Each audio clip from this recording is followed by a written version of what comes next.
Orang lelaki keluar daripada rumah dengan menaiki motosikal tanpa diketahui ke mana dia pergi. Namun itulah kali terakhir lelaki itu dilihat oleh ahli keluarganya sehinggalah mayatnya ditemui di dalam satu tangki air milik syarikat air Negeri Sembilan. Apakah sebenarnya telah terjadi kepada lelaki ini? Ikuti kisah ini.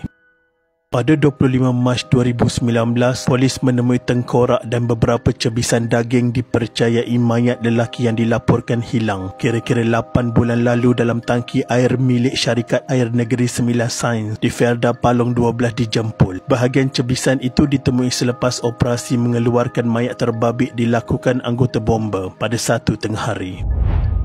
Pada mulanya polis menerima laporan daripada syarikat sains yang melakukan pemantauan paras air sebelum menemui objek seperti mayat terapung dalam tangki air berkenaan. Bertindak atas laporan itu, sepasukan polis bersama bomber ke lokasi kejadian. Anggota bomber memasuki tangki air itu dan berjaya mengeluarkan bahagian pinggang ke bawah pada 1.40 tengah hari. Usaha mencari anggota badan lain diteruskan dan mengeluarkan beberapa cebisan daging pada 2 petang. Seterusnya operasi dihentikan bagi tujuan pembuangan air dalam tangki berkenaan dan beberapa bahagian lain seperti tengkorak, rahang serta tulang ditemui 6.10 petang. Anggota badan dan cebisan itu dihantar ke Hospital Jempol untuk bedah siasat. Berdasarkan penemuan dompet dan MyCard di dalam seluar yang dijumpai bersama mayat itu, didapati milik seorang lelaki berasal dari desa Keratung Rompin, dikenali sebagai Muhammad Aiman Hakim Mat Ani 21 tahun. Semakan daripada MyCard itu mendapati mangsa pernah dilaporkan hilang pada Julai 2018 oleh bapanya di Bandar Tun Razak Keratung. Oleh itu, polis mengesah waris dan memanggil mereka bagi tujuan pengecaman, termasuk mengenal pasti pakaian mangsa. Bagaimanapun identiti sebenar mangsa hanya dapat disahkan selepas laporan bedah siasat diperoleh dan pengecaman dibuat.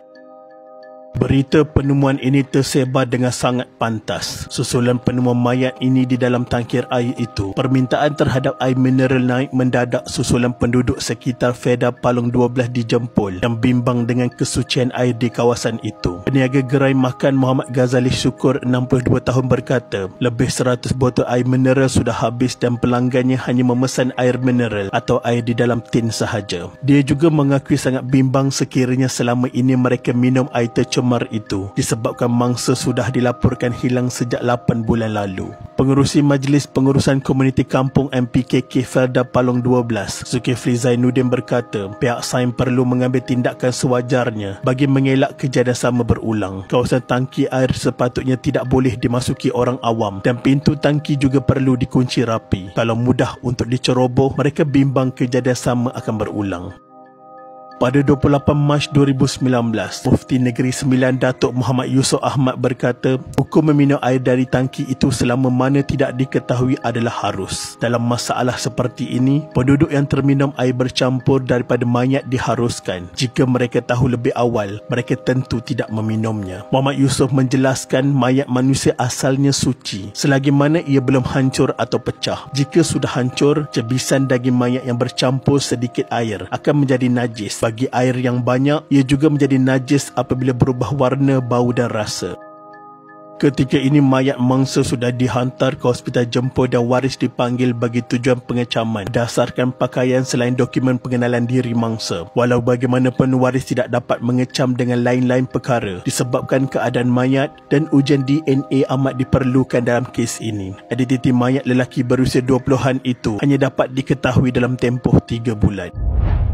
Abang kepada mangsa dikenali sebagai Afiq berusia 24 tahun mendoakan semoga roh adiknya tenang jika benar mayat itu kepunyaan adiknya yang dilaporkan hilang selama ini. Ia berdasarkan pakaian pada mayat lelaki itu. Malah mereka sekeluarga dipanggil untuk pengecaman mayat dan memberi keterangan sebaik dimaklumkan polis pada malam penemuan itu. Pengecaman ke atas bentuk fizikal sukar dilakukan. Buat masa ini mayat disimpan di bilik mayat Hospital Jempol sehinggalah ujian DNA selesai.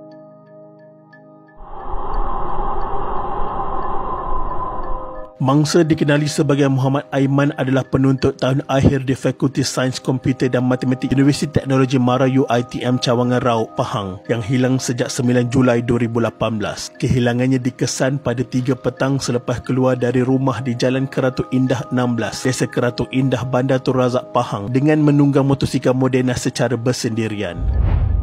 Malah sudah 8 bulan mangsa tidak pulang ke rumah dan keluarga sangat terkejut apabila dimaklumkan penemuan mayat itu. Keluarga mangsa amat sedih dengan kejadian itu, apatah lagi Muhammad Aiman sepatutnya menamatkan pengajian pada tahun 2019. Mangsa seorang yang pendiam tetapi amat disayangi keluarga.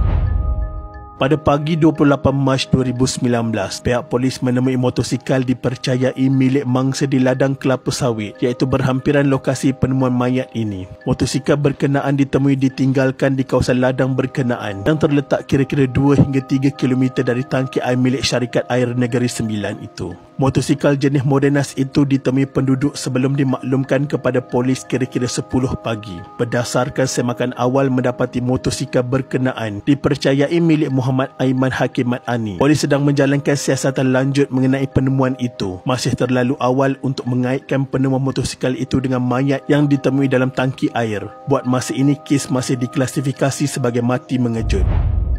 Sehingga 17 April 2019, polis masih menunggu keputusan ujian DNA mayat ini. Menurut pihak berkuasa, keputusan itu berkemungkinan mengambil masa yang panjang, antara 2 hingga 3 bulan. Dalam kes ini, ujian mengambil masa disebabkan hanya cebisan daging dan rangka ditemui di dalam tangki air berkenaan. Polis berusaha sedaya upaya menyelesaikan kes secepat mungkin. Walaupun kad pengenalan yang dijumpai adalah milik Muhammad Aiman Hakim Mat Ani, namun pihak polis tidak boleh mengesahkan sama ada rangka itu milik mangsa yang dilaporkan hilang oleh ahli keluarganya sebelum itu atau sebaliknya.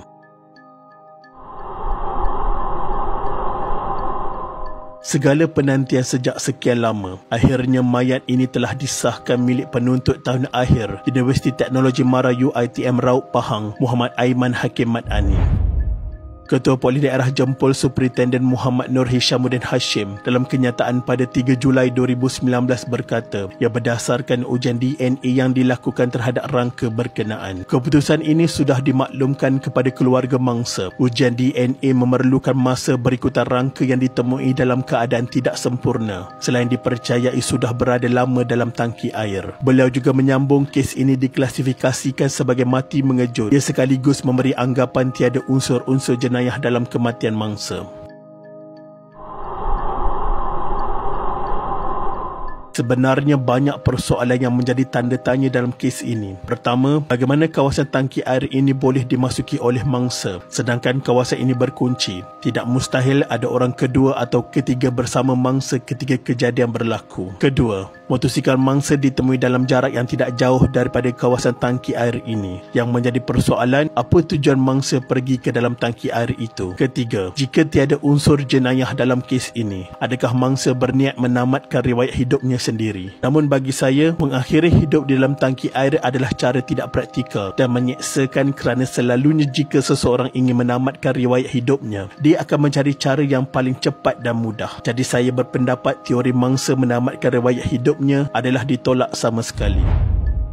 Kesimpulannya, kes ini nampaknya amat rumit untuk diselesaikan ditambah dengan keadaan mangsa yang sudah lama terendam di dalam tangki itu. Jadi agak mustahil untuk pihak forensik mengesan sebarang penganiayaan ke atas mangsa. Namun keadilan wajar ditegakkan jika manusia tidak dapat menjawab persoalan ini. Kita mendoakan suatu hari nanti Allah Subhanahu Wa Taala akan menunjukkan kebenaran di sebalik kisah tragis ini. Doa kami seluruh rakyat Malaysia, semoga Allah Yarham diampunkan segala dosa dan ditempatkan dalam kalangan orang-orang yang beriman. Al-Fatihah. Muhammad Aiman Hakim Mat Ani. Sekian, terima kasih.